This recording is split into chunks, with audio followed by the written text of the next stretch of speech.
good people, and maybe even not so good people. What's going on? It's another episode of your favorite NFC East show, the NFC Beast, the best division in football. And if you want to know why, I can give you 2 reasons this week. I got one that's going to always work, but I can give you 2 this week. First and foremost, there's only one division in the history of the NFL that every team has won a Super Bowl. That's the Beast, the NFC East. And also, only one division of football who's facing each other in a championship game of the NFC.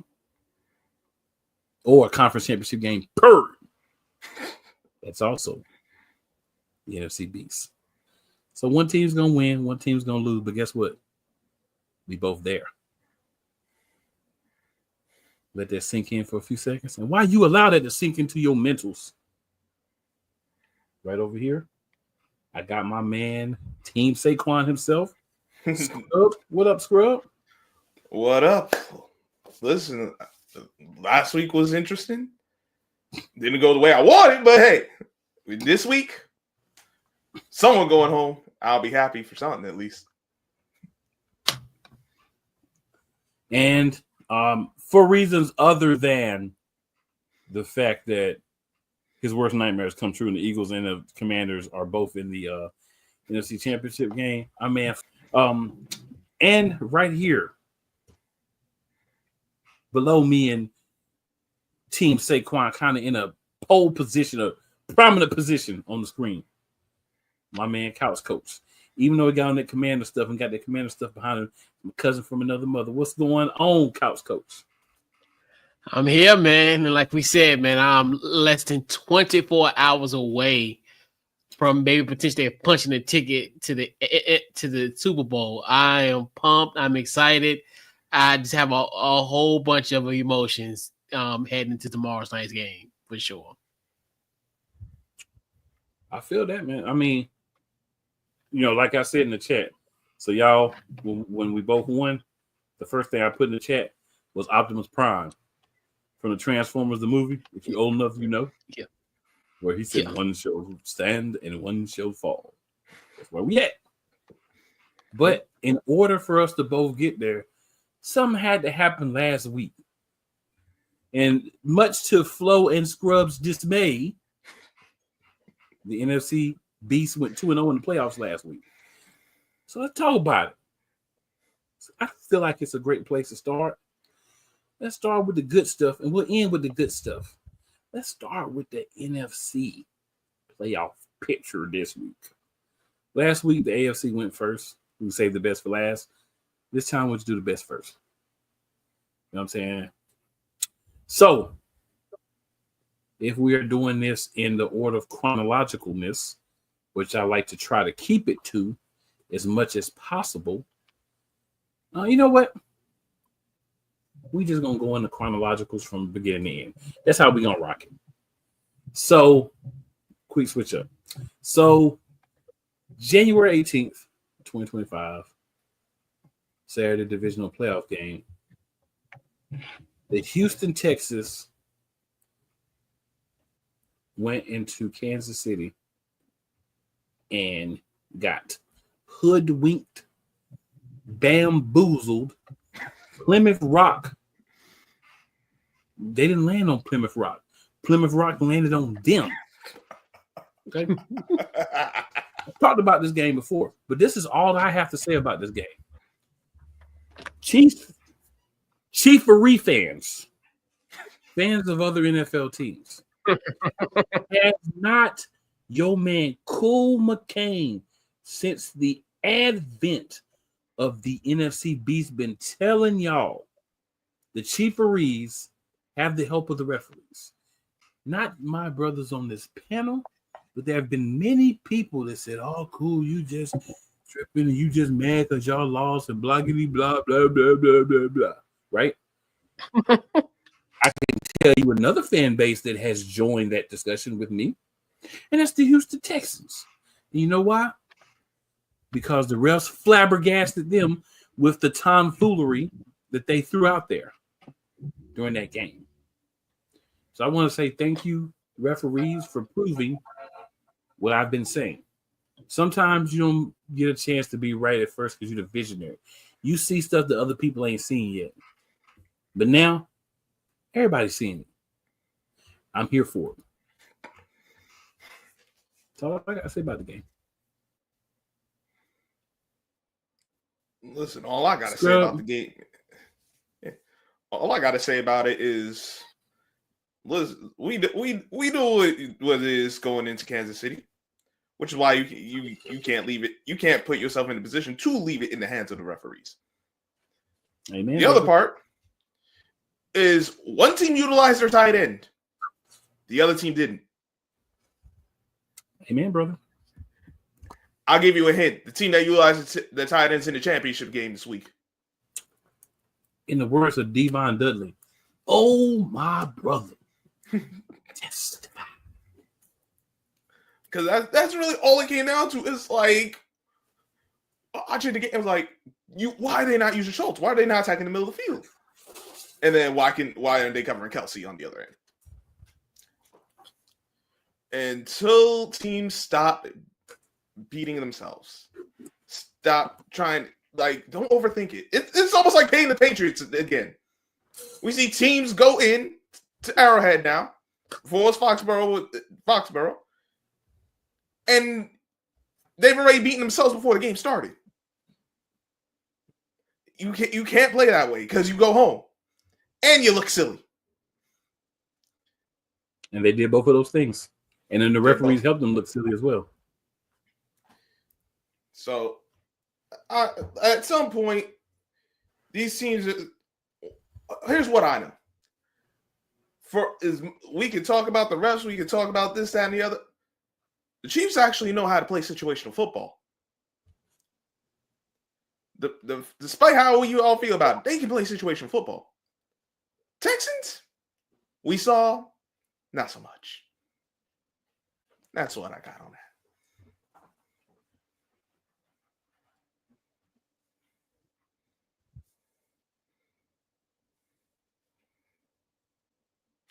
Okay, all right. I mean, yeah, to kind of that piggyback on Scrub's point, but more so of just to me, it was more so missed opportunities. Obviously, they were in this game, obviously missing the extra point and then missing that field goal in the third quarter.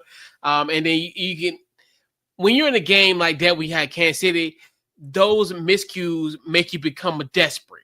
And even to the Scrubs point, I think that's one of the reasons why maybe Bobby Sloak is now no longer with the Houston Texans.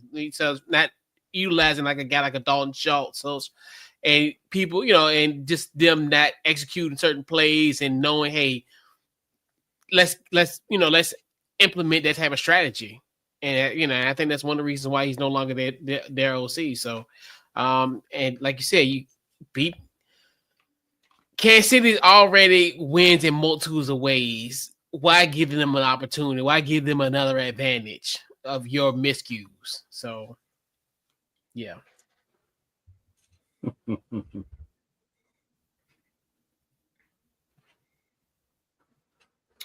Okay. Like I told y'all before we started, I'm kind of on a more mellow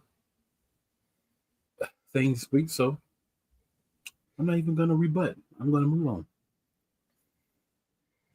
That's why I'm going to say though real quick is, y'all know the referees had something to do with it. I'm just saying. Oh, I'm not going to dispute that. Oh, for sure. I mean, we know it. It's like death and taxes. The next game, also a Saturday game. We had the Washington Commanders go into Ford Field and not fix or repair anything in Detroit with a 45-31 manhandling of the Detroit Lions. I want to say this. The Washington Commanders I know that college coach ain't the biggest fan of Cliff Kingsbury. The Washington Commanders found 4 plays that Detroit could not stop. 4 plays. And they ran them 4 over and over again. Like over and over again. And they still couldn't stop. So you know what? I don't care what nobody got to say. I don't care nothing about the fact that Detroit had players missing. And I'm not saying that doesn't matter, but I'm saying at the end of the day, you were still the number 1 seed in the NFC. So you want enough games with the talent that you have right now to get you that number 1 seed. And I also recall someone else saying that they were going to pick the Commanders, had a feeling in their stomach. They didn't know if it was gas or a feeling. It definitely wasn't gas. It was a feeling. The Commanders won the game. And they took away Jahmyr Gibbs because they scored to a point where Detroit had to try to get chunk yards with the pass. Some people argue, oh, Jahmyr Gibbs was having a really good game. He was getting chunks on the ground. He was, but there's a thing about it. It takes more time. And even if you get stopped in the backfield, lose yards, the clock keeps running. You throw the ball, if it's dropped or incomplete, clock stops. So I think Detroit had to do what they did, get away from the run, and try to win with the passing game. But when Jared Goff is your quarterback, throwing the ball too much leads to turnovers. Turnovers lead to losses in the playoffs. And that's what happened. How's coach? Would you like to go next or would you like to go last? I'll go next. I'll go now. Sure. Yeah, and that's the thing. In this game was a turnover battle, and that's one thing where it's crazy to think. And that's one thing what makes this Washington win so crazy, because you look at Detroit, they were a +9 when it comes to turnover margin. So when you look at this from that standpoint of, hey, you really don't think, especially considering the fact that Washington really hasn't been opportunistic defensively like this. So obviously, you look at, like you said, the interceptions. You look at, we had 5 turnovers in this game. We had 4 interceptions, 1 by Jamison Williams, and then the 3 with Goff, and then also that fumble. And just the fact that Washington was able to combat those left hooks by Detroit. Normally, Detroit is that team. They give you that left hook. You're on the floor. You're on the ground. And even in that first possession when they scored, Washington didn't flinch. And that's one thing, too. A lot of people thought that we were going to just succumb and just going to let this all happen, let Detroit just run all over us. And it wasn't the case. The turnovers were great. We didn't turn the football over as well. And just the fact that, Jaden Daniels once again doing this thing. And then obviously, 4th down efficiency, another key thing where, and just the fact that Washington was prepared. And that's one thing about having a guy like a Dan Quinn, who essentially is believing and is showing that this team has belief in each other. They're playing for one goal and one mission at all and one focus. And it's just something that we haven't had in so long. So it's just amazing to think that even the game of that magnitude against Detroit, it didn't feel like it was our Super Bowl. It's almost like we're hungry for more. And I think that's the beautiful thing about it. I know us as fans, we're like, oh yeah, we're here, we're playing with house money. But I think they look at it like, hey, we're here to win. We're not here to make this. We want this storybook season to continue. We have more chapters in this storybook season. And boy, things have changed in these last 12 months, I tell you.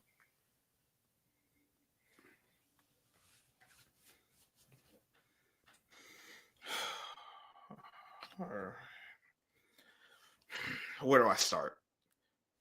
I remember I put in the chat what the game was going on. When that fell for that, I'm like, what? Like, Cliff Kingsbury might have just cost y'all the game. Going using Marcus Mariota on that 4th down. I was actually good with going for a 4th down, but I'm like, Marcus Mariota in this situation, you serious? I thought he was gonna cost y'all the game. But I gotta give credit to your defense. 4 turnovers, forced 4 turnovers into Jared Goff, 3 picks, 1 fumble. And it all started right there, the sack fumble. because Detroit was rolling. But that one turnover, they get to the red zone. And here's the thing with turnovers. It's not always about the other team scoring off of the turnovers. It's the points you don't get when you turn the ball over, especially once you start getting to the red zone. And the later the game gets, the turnovers cost even more. And we saw Jared Goff turn back into Jared Goff. He was a pumpkin. And mind you, this isn't the first game this season we saw him play like this. And this is not the first. And even that game against the Texans that they somehow won because the Texans didn't take advantage of all those miscues because they had a few miscues themselves with turnovers. This isn't the first time this isn't the first season we've seen Jared Goff play this poorly in a big spot. You need a more I know Jahmyr, we can make the argument Jahmyr Gibbs should have got more carries. I don't even think it's so much this was a game flow issue, more so just your quarterback doesn't turn the ball over. If he just takes care of the ball, especially the pick six, oh my God. You can't put your team behind the 8 ball like that. And then Washington, they couldn't be stopped. No, that's not Jalen Daniels. That's not Jaden Daniels. That's Jaden Brady. That boy, I ain't see a guy this. That's what the confidence remind me of. I'm like, nah, though. This is different. This kid he's not afraid of the moment. He has this poise about him if I didn't know better, I'm like, this ain't no rookie. He's at least playing he feels like he's playing the league at least 5 years. As far as just the poise and the confidence he carries with him. And you have that, then you got your running game going. Brian Robinson had a good game. You realize the other two guys. You got Scary Terry. De'Ami Brown made some plays. I'm like, wait, De'Ami Brown making plays? Y'all rolling. Y'all did some good things. Y'all did some things I didn't think y'all would do. And that's why y'all going to the championship game in Detroit is doing the same thing I am, watching from the couch. All right, Scrub, we're going to go back to you. Mm-hmm. So we had another game that was played. Actually, 2 more. Another game. First one, January 19th. NFC Divisional round game. Philadelphia Eagles survive the Rams, the LA Rams. Your thoughts on that game, sir? I thought this was a game of a lot of missed opportunities, at least in the first half. It felt like it was just going slow. Y'all got off to the quick start for once, but the missed extra point by Jake Elliott, which is he getting on my nerves with this, man. Tired of him. But you know, and then it started snowing, so the game slowed down. You got just some bad situational football from both teams, I thought. Especially now you got the big play from Saquon to get you up to 2 possessions, but then the Rams started going down the field after that play, after having 2 turnovers, including the pick 6 themselves. Dear goodness. Was it a pick 6 or I know it was a pick short field, whatever case. Turnovers that got taken advantage of. And I thought y'all were gonna give the game away because that last drive was like I felt like I was watching Atlanta and Washington again. I'm like, oh, here we go. Luckily for y'all, Matt Stafford turned back into Matt Stafford. There's a reason There's a reason he's not in Detroit right now. And to all the Matt Stafford fans that said y'all would have actually won with Matt Stafford against Washington, no, you wouldn't have. Y'all would have lost that. It would have been the same story y'all been going home to. if you had him. So, listen, Saquon is is great. He's helping y'all out. I know defense made some key plays because I think that's more the players. I still don't trust I don't trust the head coach. I don't trust the offense coordinator. I don't trust the defense coordinator. I said it from the start of the season. I ain't trust your coaching staff. Honestly, I ain't trust none of the NFC East coaching staff, to be honest. It was who I trust. Who did I trust the most of a bunch of guys I didn't like. And I'll get to more of my point later on. But as far as the coaching, once we get to the previews. But yeah. Yeah, go ahead. I'm not. I'll go ahead and go. Couch had to hop off for a second. This was a game of doing what needs to be done. You don't have to win pretty. It can be a last-second win because you score, you thought the other team would score. I think there's a lot, and this is not a scrub thing. Like, this is not a scrub. Scrub, you feel it any way you want to feel it. Everybody can. But I think a lot of talk is Jalen Hurts and, oh, he's not doing this, he's not doing that. When he throws for less than 200 yards, we're 4-0 with him. When he throws for 250 or more, we're 0-3. So you tell me, as a fan or as a coach, which Jalen Hurts do you want to see?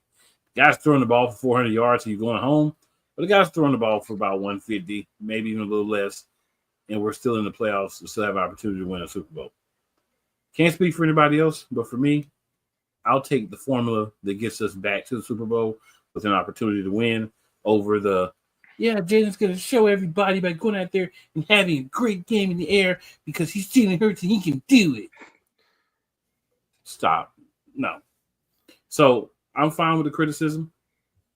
As an organization, a record label, and a crew, and if you know where that's from, you have to understand winning is the main thing. Make the main thing the main thing.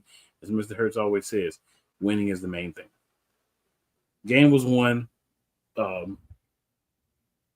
Concerns, some were even addressed during the game.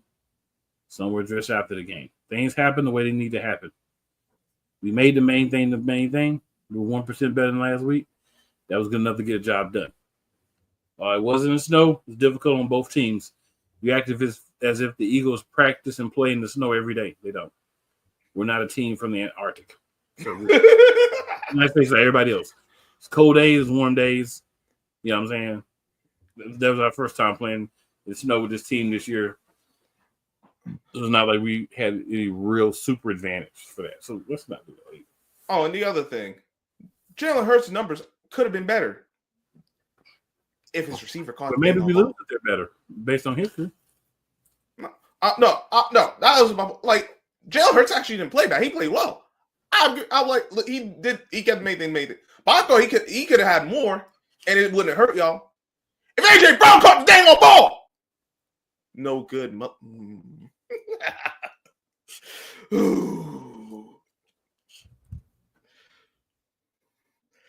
Yeah. Let's just say I'm not very happy with AJ Brown.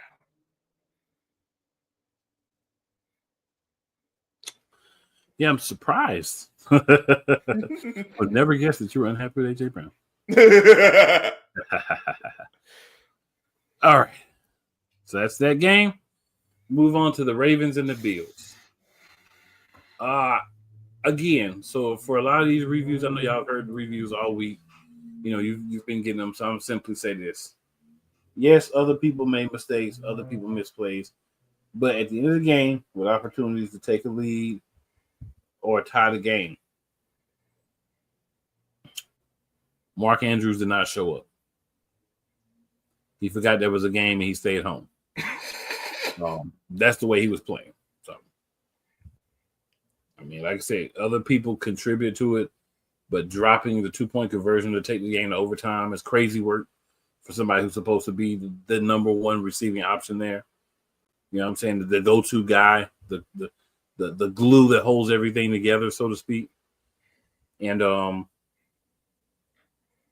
you can't let them knock that ball out in that situation, Mark Andrews. So 2 bad plays by Andrews I felt like were big difference makers in that game. Buffalo won by 2. All right, where do I start? Yeah, I'll just start with Mark Andrews. Why did you think you were Zay Flowers? Trying to make a move. You ain't never juked no way in your life, dog. What you trying to do now? And put the ball on the ground, turn it over, then you drop the 2-point conversion.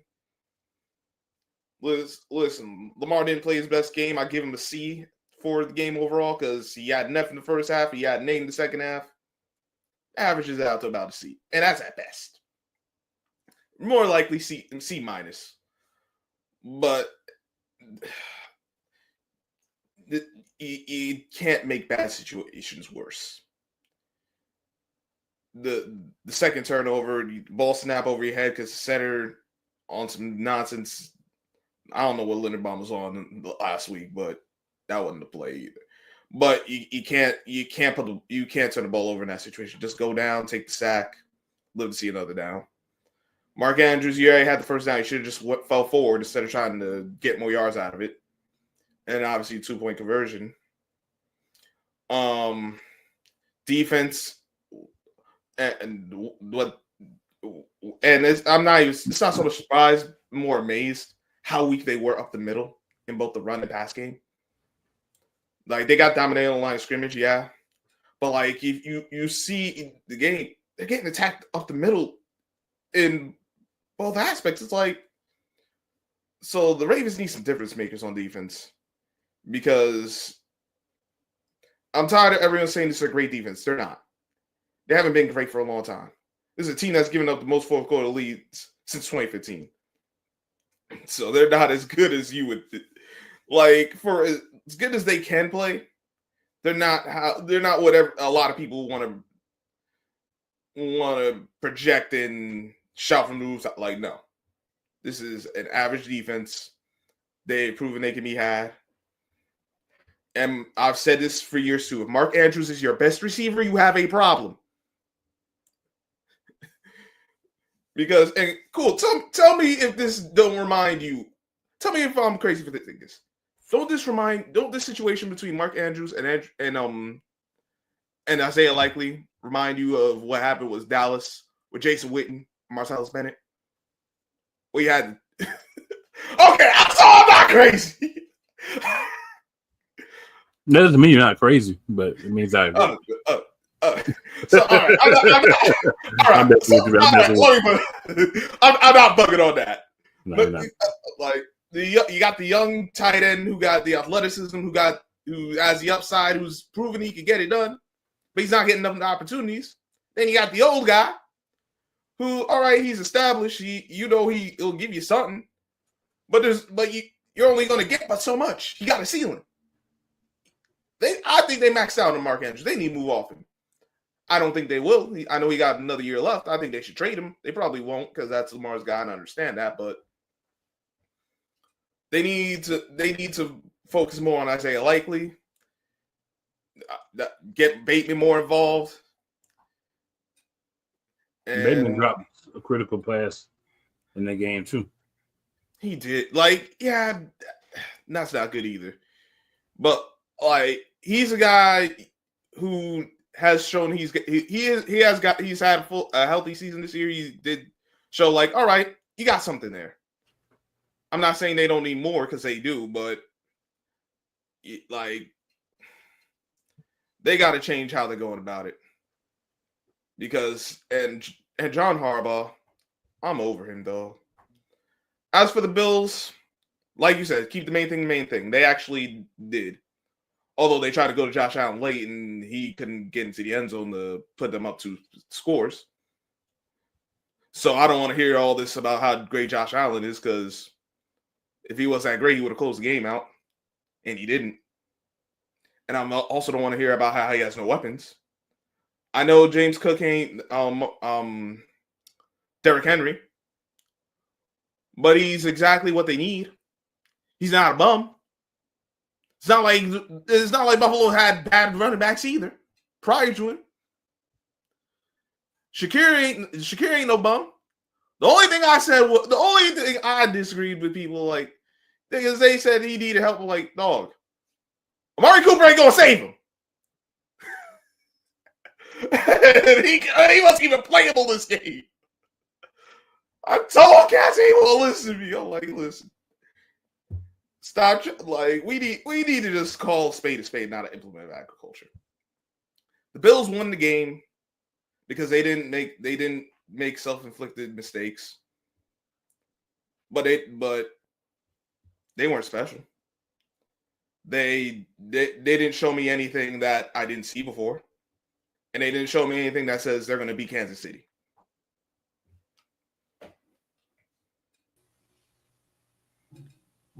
Welcome back, Couch Coach. Yes. All right, we got technical back in the building. We're back here. Two games. The Eagles. Any thoughts on the Eagles Rams games, and then the Ravens Bills game, sir? Yeah. So just piggyback more so for the Eagles and the Rams. I think it was really smart that you guys did put up 13 points before the snow.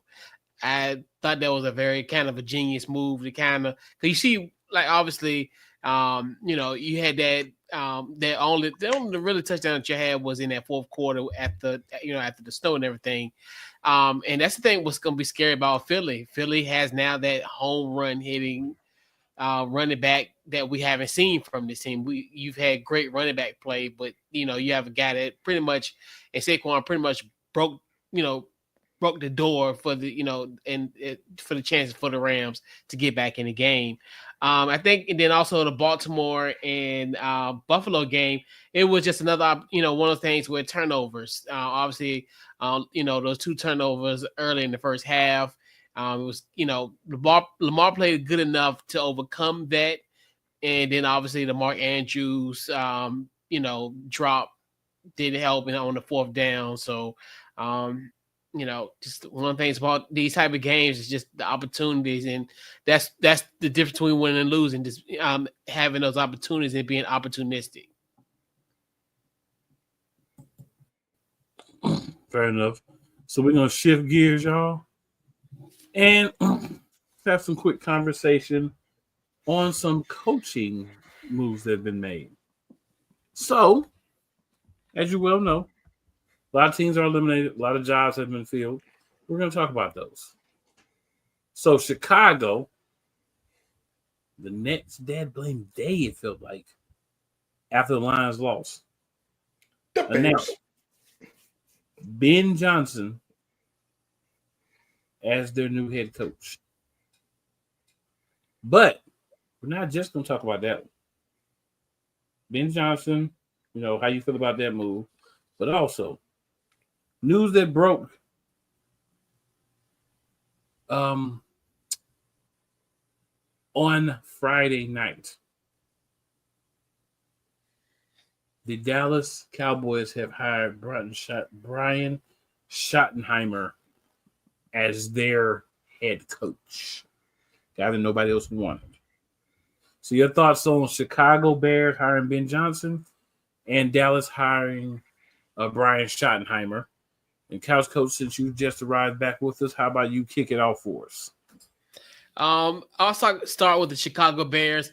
I actually like the move of having Ben Johnson. Obviously, you look at what he has done in Detroit. They're pretty much a top 5 offense in multiple statistical categories.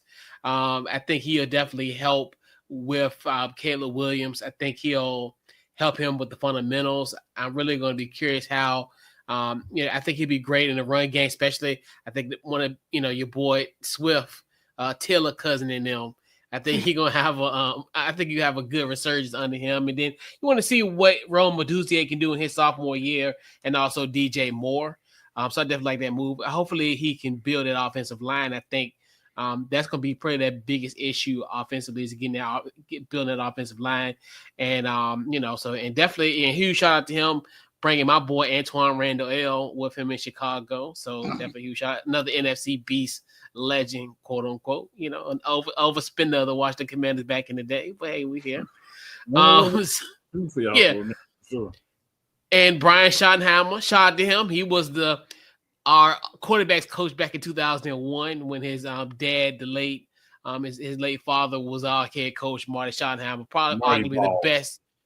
Probably arguably the best. The best Washington Commanders coaching hire in the Dan Snyder era. But I digress because we be held there with that. But I didn't like the move, honestly, because considering the fact that you got rid of the coach, you got rid of his offensive, you got rid of what's his face? What's his name? Mike McCarthy. Mike McCarthy. But then you get his offensive coordinator. And then you look at just the history that he has had with offenses. I don't understand it. Like, I think he would have been better off even getting, Cliff Kingsbury if he wanted. I'm not saying that, but I'm saying there were other candidates that I think would have been a better option for him. Hell, I think if he would have got an Anthony Lynn, I know they were trying to get him. Obviously, our running backs coach who, we got a top 5 run offense, so it's definitely a huge shot to Anthony Lynn. But I don't know what the Cowboys doing. That was a head scratching move. Square, what are your thoughts? I'll start with the Cowboys first. We know they're known for head scratching moves. Jerry Jones thinks that the Cowboys are this highly sought after spot just because they're the Cowboys, and he's delusional because they're not. Like, you're not getting, but that's because he's in the way. We know he's in the way. This is nothing new. And until he gets out the way, I can't say I'm surprised. You decide to promote Brian Schottenheimer. Okay. We've seen this story before. I know how this movie ends. So, congratulations, Cowboys. You'll be stuck with more nonsense for the years to come. As for the Bears, I think they got a good coach. We'll see how he actually does. It's not a bad move. My issue with the Bears isn't bringing in Ben Johnson. The fact they still got Ryan Poles and the offensive line under him has not gotten any better. For those who don't know, Ryan Poles is a former offensive lineman. This is also a man who passed up on Jalen Carter, who ended up going to the Eagles, for an offensive lineman who has been mid at best. So, the Bears' loss is the Eagles' gain.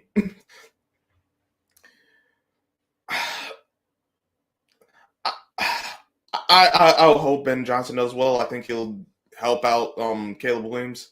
I just don't know if the GM is competent enough. We'll see. I hope he does figure it out, but if they don't fix the offensive line somehow, some way, it's going to be more of the same, because we've seen the Bears have issues building having a competent offense for a long time. It's not just the past 5 years. It's been most of their history. So, hope it works out. I just can't hold my breath because of who the GM is and his track records at this point. So, kudos to Ben Johnson. This is who Caleb Williams wanted. He basically said that's the only coach he wanted. So Chicago had to bust the bank out, which I'm sure they did. We don't have the details of the contract yet, but I'm sure they gave him a good penny to come there. I think he's what they needed. May or may not work out. We don't know how he's actually going to be. But when you're evaluating what he's good at, what he does, and what the Bears need help with, it's a really good match. So, smart move. Dallas, all I can really say is Dallas is Dallasing. I don't know any other way to put this. They must be going all in again. I just shaking my head. Like, I never seen a organization just look almost purposely put themselves in a bad situation and then be upset when you're not successful in a bad situation that you placed the organization. So I don't get the move. Jerry has no one to blame but Jerry for this move because he's the guy that's decision maker. So you can't pass the buck. But way to go all in, Cowboys. Way to go all in. We're going to get Marty Ball 2.0.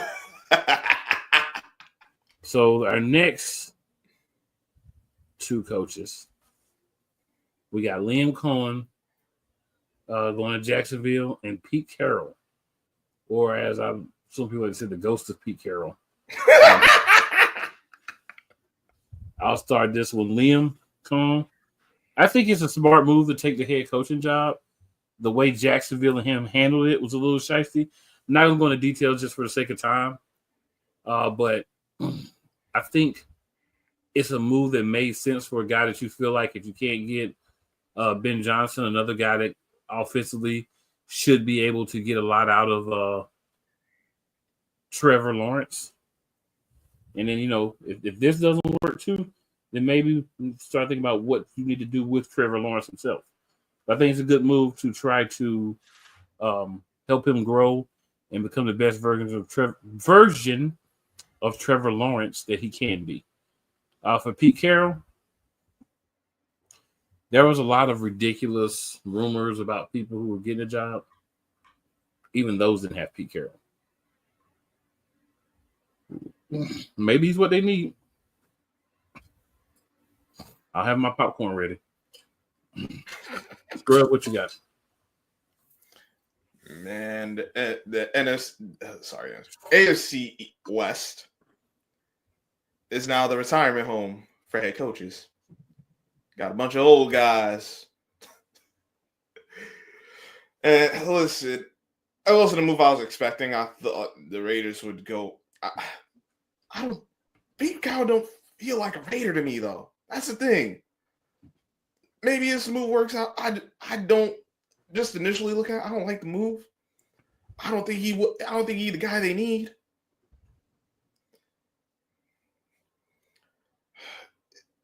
I just don't. I don't see it. But I've been wrong before, so we'll see how that goes. Liam Cohen, it's Jacksonville. He was working at Baker Mayfield. Who cares? That's kind of where I'm at because like I said about Trevor Lawrence, I'm at in 2.5. And just because he's 2.5 don't mean he's a better model. That's all I gotta say about it. Couch coach. All right. So I'll start off first with the Raiders situation. When I first found out the news Friday afternoon, I was kind of like shocked because I know he went for a few interviews, but there really wasn't nothing like kind of percolating these last like week or so, especially as Coach Carousel kind of ramped up. But in a weird way, I think he's a perfect fit for them in a strange way. I think just maybe because of the Raiders tradition and what have you, having an older coach in this way. And I'm just curious how who would be on his staff, because who's going to be the next in line? Because we know, I think Pete Carroll's probably about 73, 74. I think he right around that. Him and like Belichick right around the same age. My memory serves correct. He might be older than them. Come to think about it, but I think he can definitely inject some stuff there. And he's definitely got to get the quarterback situation figured out. I think that's the biggest thing is. And then I think it don't help with them. I think they got like the 5th or the 6th pick in the draft, so that don't help. So it's just like I think it's, and I think to myself how he took over. I think a lot of us looked at it like him taking that Seattle job was kind of crazy, but he overhauled that roster, and look what it turned out to be. So this could be another Seahawks kind of 2.0 for him potentially with that. And I think going with the Liam Cohen situation, I think it's a great move. And this is another one where you strike the iron while it's hot.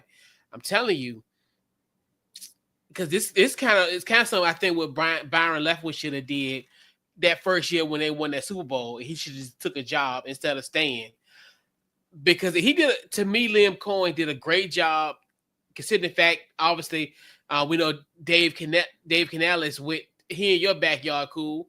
and he he was Tampa Bay offensive coordinator and went to Carolina, and we think himself, okay, Baker, once again he gets a new OC, there was gonna be somewhat of a drop off.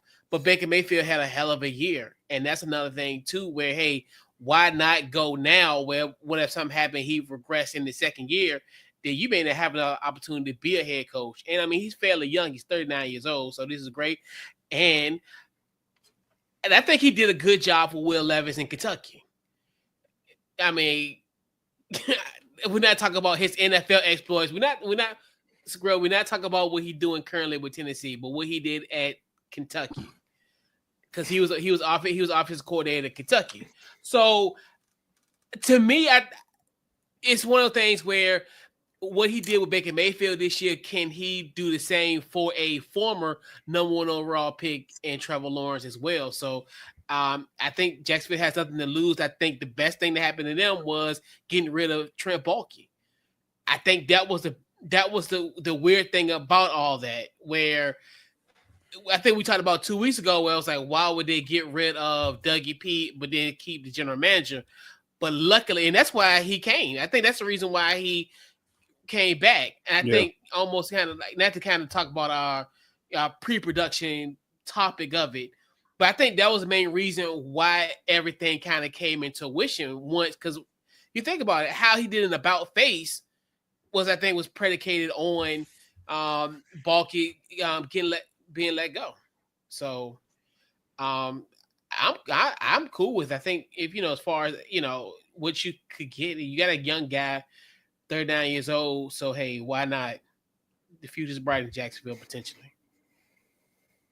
And just to confirm for Couch Coach, Pete Carroll is 73. Yeah, so my boy is not young. Yeah, by Bill Belichick age, yeah. Mm-hmm. Yeah. All right, we have 2 more coaching changes.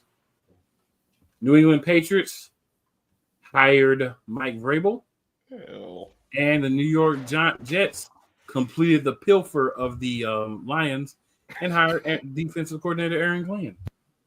So, Couch Coach, we'll go back to you. So, thoughts on these last 2?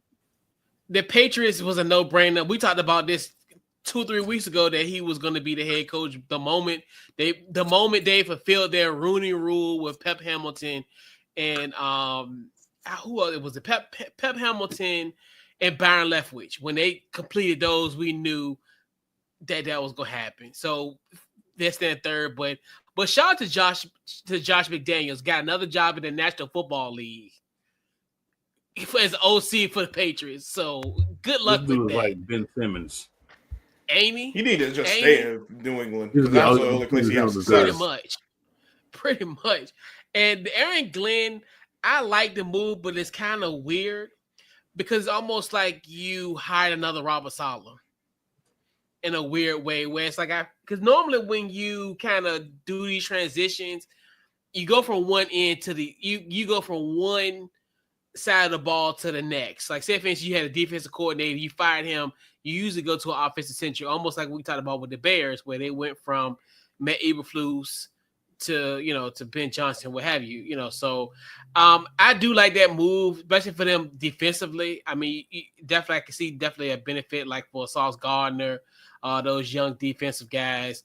I think could be the biggest problem is I think Aaron's going to have to get rid of the other Aaron.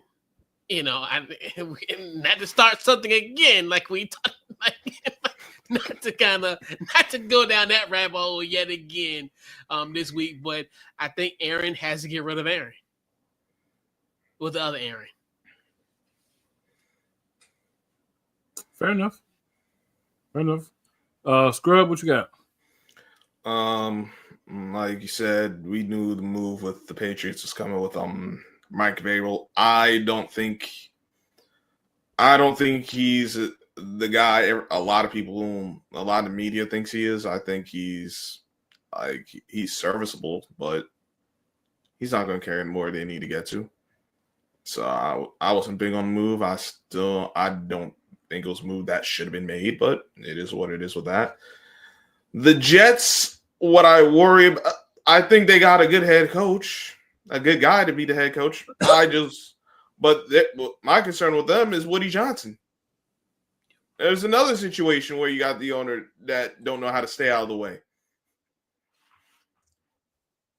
So we'll see how that goes. If Woody Johnson does stay out the way, but if he stays out the way and his brother stays out the way, because his brother don't know what the heck he doing either, in my opinion. But if they let the football people do, we'll see what happens. Like Couchko said, you're gonna have to find a way to move off Aaron Rodgers because he's another year older. I thought he's been done since his days in Green Bay. So, you know how I feel about that. I don't know what they're going to do about quarterback. They don't need to draft one. That's the good thing because you do have Tyrod Taylor. You did draft the kid from FSU last season. So you don't need to worry about moving up to get one of the top two guys. I don't know if they'll try to move up, and there's another player they might really want. They'd move up if they feel they need a little quarterback. They could always. I don't think free agencies are about. They could get a Jalen Milroe later in the draft. But the biggest thing is really just going to come down to: the question is it going to be the same old Jets? Because they win the offseason almost every year.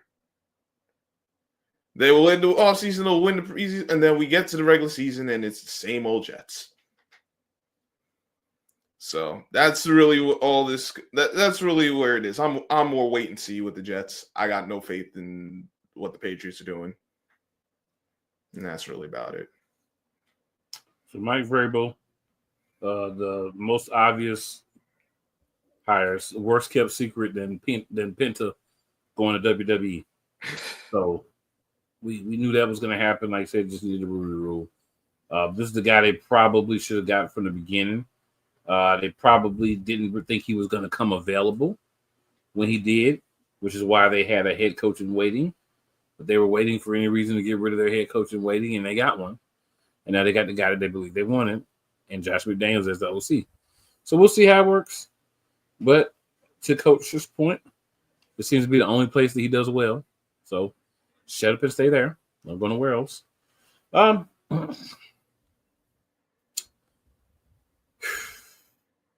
Aaron Glenn. I think it was a good hire because I think the Jets need a defensive-minded coach because they've known for their defense. That's been their strong suit for years. So he fits that mold. You do have Aaron Rodgers you're stuck with for one more year. I don't know if you're going to get rid of him unless he decides to retire before the end of this season coming up. But after this season, you can let him walk. So perhaps you might say, you know what, we'll keep him. We'll go one more year with Aaron Rodgers. We'll develop the two guys that we got, Francois, and we'll see what Francois can give us. Maybe he's a guy we can use in the future. Maybe we go draft somebody. But I think that's where they're going. But I like the hire of Aaron Glenn because he fits what they really needed. So, I mean, it's pretty much all I have to say about those coaches. So, one opening left. We'll see what happens with the Saints.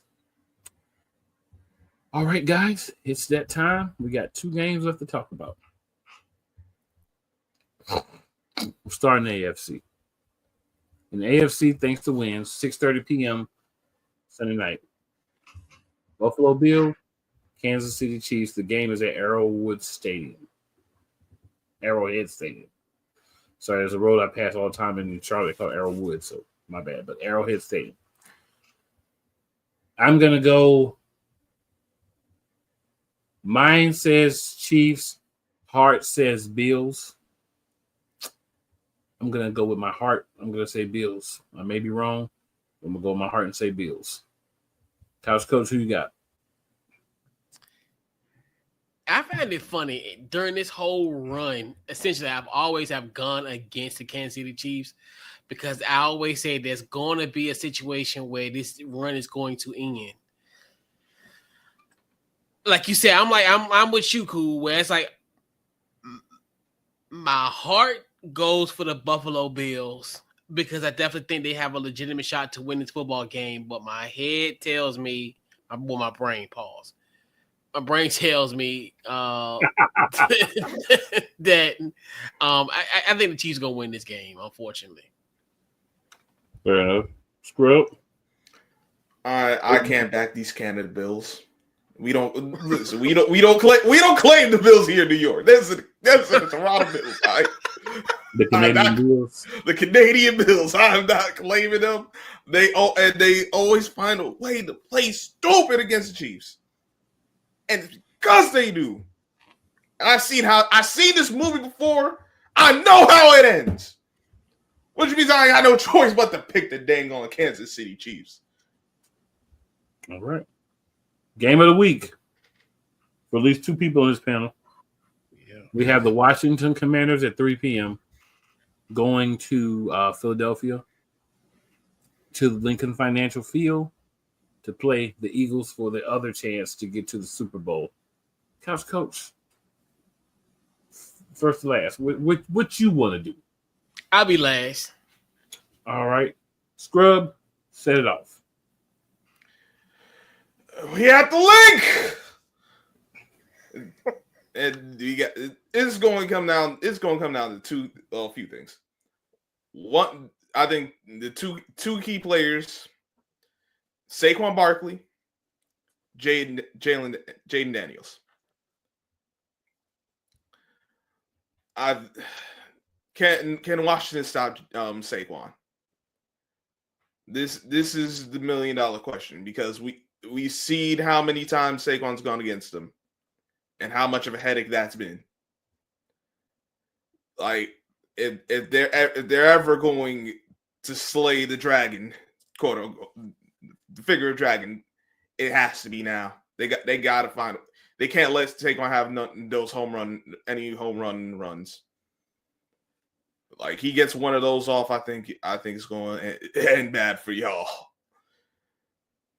For the Eagles, if this game is close late, you don't want the ball in Daniel's hands. Like I said, that's Jalen Brady. He turned to Tom Brady up, and we see how the Eagles defense give it up late in the game. He did it to you once already. So for the Eagles going to win, try to be the goal is to be up 2 possessions, like 5 minutes left in that game. Make it so Washington's playing catch up, so they can't win it outright on the last second drive. As for who's going to win, as I've said many times, I don't trust either coaching staff. I really don't. Like, I have a little more faith in Dan Quinn, but he's also, we know he was the defense coordinator in Atlanta. No, he was the head coach in Atlanta when they gave him 28-3. So there's always that fear. Cliff Kingsbury, I got no use for him. But I don't have any use for Kellen Moore or Nick Sirianni either. One of these coaches is going to screw up the game. I think and oddly enough, I think it's actually going to be the Eagles head coach that screws it up more than anyone else. So I got Jalen Brady and the Washington Commanders going to the Super Bowl. Oh my God. The devil is wearing a North Face. Oh my God. So I want to thank Scrub for picking against the Eagles. We do very well when he picks against us, so thank you for that. I'm not even going to touch what Scrub said. I'm just going to give you my thoughts. Vic Fangio has revitalized, reinvigorated, repaired, reanimated the Philadelphia Eagles defense. For those of you who are not paying attention, top defense in the regular season, they've already won us a playoff game last week with their ability to stop the other quarterback from getting down the field and making things happen at the end of the game. Saquon Barkley is a problem. Jaden Daniels, when his ribs were hurt, he didn't play as good against the Philadelphia Eagles. These are all facts. These are not any of my opinions. Second game against the Eagles started off slow. Came on, they were getting touchdowns, we were getting field goals. You don't be a team that's scoring touchdowns when you're only scoring field goals. That's what happened, right? There were some drives and other things, but at the end of the day, you don't score touchdowns. The other team does. At some point, they're going to come back and get ahead, and that's what happened. For this game that we have coming up, I would like to see Jalen under 200 yards. That's when we're our best. I would like to see us run the ball. I want to thank the Washington Commanders defensive coordinator because he did 3 things that you shouldn't do, all in one statement. I also want to thank Jaden Daniels. I'll even start with him. Jaden said, "Just make the main thing the main thing." Jalen Hurts is a very nice guy, right? Very temperamental, very nice. You don't wake a dog, sleeping dog. Jaden Daniels might have done that with that statement. Back to the DC. He said, if Jalen Hurts runs, his words, not mine. He said, if Jalen Hurts runs, they're going to treat him like a running back. So if he's going to run the ball, he's going to get treated like a running back. What I find so ironic and idiotic about that specific statement, Jaden Daniels runs the ball. So if you're going to tell the other team, hey, guess what? Your quarterback runs the ball, we're going to treat him like a running back. Guess what Vic Fangio's going to say? Oh, that's how we're playing the game? Hey, guys, Jaden Daniels gets out of that pocket. He starts running. He's a running back. They're going to treat our guy like that. We're going to treat that guy like that. Don't think that's a wise statement. Third thing that one statement did was you alerted the referees. Well, second thing, you alerted the referees that, hey, they're going to be trying to hit the quarterback and treat him like a running back. So that means those yellow flags on the side, it might be a little looser for those 50-50 hits because you've already shown intent to try to be violent against a quarterback and treat him like a running back. Third thing, probably awoke the offense. Because one thing you don't do against Philadelphia, and people can say what they want about A.J. Brown and Jalen not getting along in the locker room, whatever, that's their guy. If you want to be trying to beat that guy up, it's going to be a problem. And Washington got a dude that be trying to knock quarterbacks out. Not saying that the Eagles are going to do this, but what I would do is I would get one of my guys that don't play a lot, put him on the offensive line. He's going after Jalen, you go after him. We'll take the 15, make it happen. You already put him out one time. Now you're telling guys basically go put him out. So there's that, right? That's a mental thing. That's bulletin board material that you're giving a team that's motivated already. But we still got to play the game. Is that going to stop Jaden Daniels from getting yards? No. Is that going to stop guys from making catches? Is that going to keep the Commanders at 0 points? Absolutely not. Ain't nobody over here unrealistic. This is clearly a very good team. They've beaten the number 1 and the number 3 seed in the playoffs. They've gotten hot at the right time. They've maintained that. Nothing wrong with that. But when you're playing against a team that has a goal, has had a goal since the preseason. So Washington's bar, and I think Coach would agree with me, to begin the season was win more games than last year. Once you hit that bar, you see you got a guy that's playing really well. The bar moves to try to make the playoffs, right? Or try to have more wins than losses. Try to get to 9 wins. Let me not skip steps. Try to get, 9 wins, more wins than losses. You did that. Try to make the playoffs. You did that. Win a playoff game. You did that. On the road. Go on the road, win the second playoff game against another high seed. You did that. Props to Washington. There's no guarantee that the Philadelphia Eagles will win this game, but I'm going to pick them. But here's what I think the difference is. A.J. Brown hasn't had that game yet. And he's been very calm, very quiet about it. Between him and Devontae, they really enjoy playing against Washington Commanders. I think that along with the running game, you put the extra guy in the box, this is going to be a game where the ball going to fly a little bit, right? Now, my concern, if I'm an Eagle fan, I'm not going to talk about the Commanders couch coach here for that. As an Eagles fan, my concern is, are we going to hold the ball to try to get big plays down the field, or we're going to take what's available? What I'd like to see is what I've seen in certain games from Jalen Hurts and not what I've seen in certain games, if that makes sense. There have been games where he's come out, he's been precise and crisp, at least early, throwing the ball, getting the ball where it needs to go, helping the team get a lead. The last game that we played, we were scoring with Hurts, and then unfortunately he did get hurt. So things happen, right? I don't think anybody said, I'm going to go out and try to hurt this guy in that game, but he did get hurt. So I think that what's important is keeping him healthy, running the ball, making the throws when they're there. Good blocking. We didn't block the best last week. Snow has something to do with that. And also, Vic Fangio finds a way to win with this defense because, let's not forget, Kobe Dean is not playing. So and where that's important, that's our defensive quarterback. It's not just half of the best linebacking duo the Eagles had in years.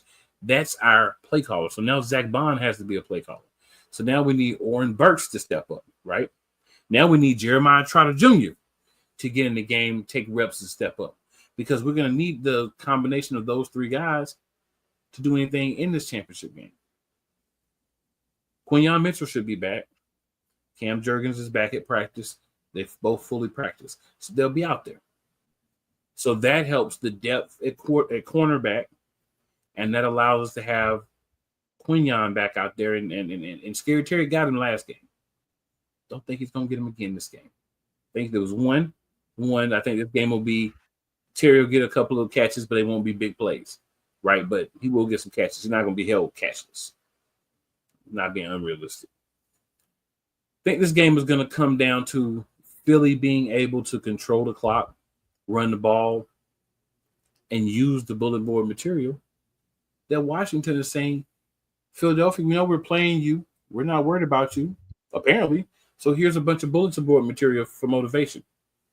We still going to beat you. That's what they believe. But my humble opinion, no, at least, well, I know no one else on this panel shares it. Philadelphia is going to march into their home stadium, take care of business, and punch our ticket to Super Bowl, and then wait and see which one of those AFC teams, is going to get dealt with. Floor is yours, sir, and I'll mute my mic so I will not overtalk or say anything.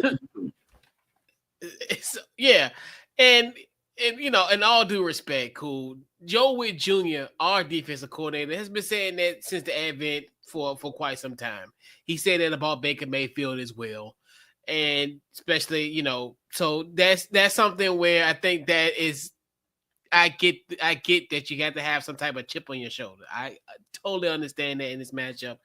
But I think when you look at this team, I think obviously the biggest key is going to be Jane Daniels' running ability. I think if he, you know, obviously in that Week 14 game, which I mean Week 11, I don't count that now at this point because I think about it. We just played that Sunday game against Pittsburgh, and we had short rest. Versus here where we got a little bit, we were a little bit more rested. So in that game, I think Jaden only had like 18 yards rushing. I think like we talked about as far as he still had that nagging rib injury from against the Panthers, maybe a few weeks prior to that. I think if he does have an opportunity like he did in Week 16 where he had 81 yards, I think that definitely helped our run game as well. When you look at guys, we have the committee. We don't necessarily have that home run hitting guy, but we got a guy that, if you want to take a baseball term, he can get us a single or a double. When you got like a Brian Robinson Jr. and also Austin Eckler as well. So I think that's going to be another one where, I think if we could control the clock, I think that's going to be the biggest thing. And we have had these long sustaining drives. I think what was weird about the situation against you guys, because obviously we was behind in the fourth quarter in that Week 16 matchup, but we had quick drives and just quick methodical drives in order to win that football game. I think we can do that. One of my biggest things was getting off to an early lead. I think that's one thing too, where as you talked about as far as Jalen Hurts, trying to get as much passing yards, but I definitely think it would be a good opportunity for him. I want him to kind of see. I want him to throw the ball. I don't want him to go 15 for 20 like he did last week. I want to take. I want to have my chances. I want to take those chances, especially when we got like a guy like a Marshawn Lattimore on one end, and you also got Mikey Sandstrell, the Michigan man. So I like it. I'm willing to take that. That's one of those ways where it's like just like anything. I would rather Jalen beat us with his arms and say, "Hey, it is what it is." If he can beat us with the arm, I'm cool with that. But you don't want Saquon to have an 80-yard run on you, and in the fourth quarter, or similar like to what he did us in the week 11 matchup on a Thursday night game in the Link. That fourth quarter, he dominated us, and that was the difference in that game. So to me, my biggest thing is you control that clock, make sure that we can extend drives, control the clock, get you guys fatigued on the D line, and just get you guys there. And just curious how our offensive line will hold up. Obviously, with us losing Sam Cosmi, so now you got Trent Scott coming in. He's another great story about this Washington Commander team. A guy that's been grinding, in the NFL for so long from gambling. So it's almost kind of indicative, of how our year has been. Like we just had guys, unsung heroes on this team. I think definitely Trent Scott will be one of those guys in this matchup. So obviously, this team kind of reminds me of the 2021 Cincinnati Bengals. Remember, that's the whole, you can text your friends that you go into the playoffs, because that's, so in this case, this will be the first time we'll ever in this era that we can text each other and say, hey, the Washington Commanders are going to the Super Bowl. And damn it, we're going to the Super Bowl. At this point, we're not here just for the sentimentalness. We're not kissing the frog at midnight. We're not looking for the glass slipper. We're the ones who create our destiny.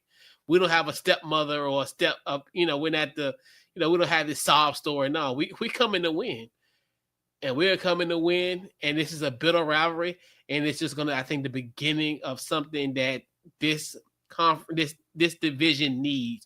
People keep talking about, oh, we suck. This is the worst division. No, we're going to show you. These arguably might be the best two teams in NFC going forward. We ain't going nowhere.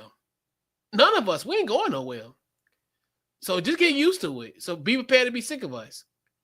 Because it's just the beginning. I'm going to say this, right? Say this often. Yeah. We need to get to the Super Bowl this year. We need to do it now. Because once the Commanders have another year or two to finish filling out that team with their quarterback on the rookie salary, it's going to be a little bit harder. We need to go and put them down now. We need to. So I will admit that. Right now, I feel like we're still better, and we need to handle business now. Now, again, I don't know how the locker room is taking it. I don't know how the coach is taking it. Because the one side of the ball that I do not worry about at all is the defense. Defense is going to do their thing. But where I do have concerns is some guys that call plays in offense. We'll see how it plays out. I'm not going to sit here and declare that there's no way the Eagles can lose the game. This is going to be a very difficult game. It's going to be exciting to watch. And win or lose, one of us is going to the Super Bowl, and we're going to be back here next week to talk about what happened, who's going, and all that. And you know what's going to be so great about it?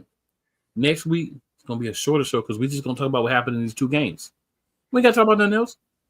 The following week is when we're going to preview the Super Bowl. Ooh. But until then, best division in football, no matter what happens on Sunday, to your fourth team, and some of y'all get third team, get a Super Bowl. Don't come for us. Take all the seats that you have, line them up, and have all of them several seasons in a row. Be on top. You can't be no better than the next tier. You can't even be on our level. How that song go? You can never, ever, ever, ever, ever, our level. You can't. And two of the teams in the NFC Championship game. Oh, and by the way, on a petty level, Dallas, I know you don't like it, but it's happening. It is what it is. On another note, appreciate my man Couch Coach hopping on with me. Appreciate my man Team Saquon, even though he bet against Saquon. We don't go into I bet against Saquon. I bet against the guys around him. Well, Saquon is the whole reason we're here. So, I mean, well, I say the guys around. I'm really talking about the coaches because that's who wants to y'all. I know who you're talking about. I get it. I understand. But we are out. We appreciate everybody checking in, tapping in, all the comments. We are recorded, but it doesn't mean we don't like the conversations. We don't like to see them, and we don't enjoy seeing all of your wonderful likes, shares, subscribe to all the channels. We'll be back next week. Me or Couch Coach, one of us will be eating a little bit of humble pie. I've had my share of humble pie, a lot of it over the years. So hopefully I don't have to taste it again, but if I do, I do. Can't win them all. We gonna win.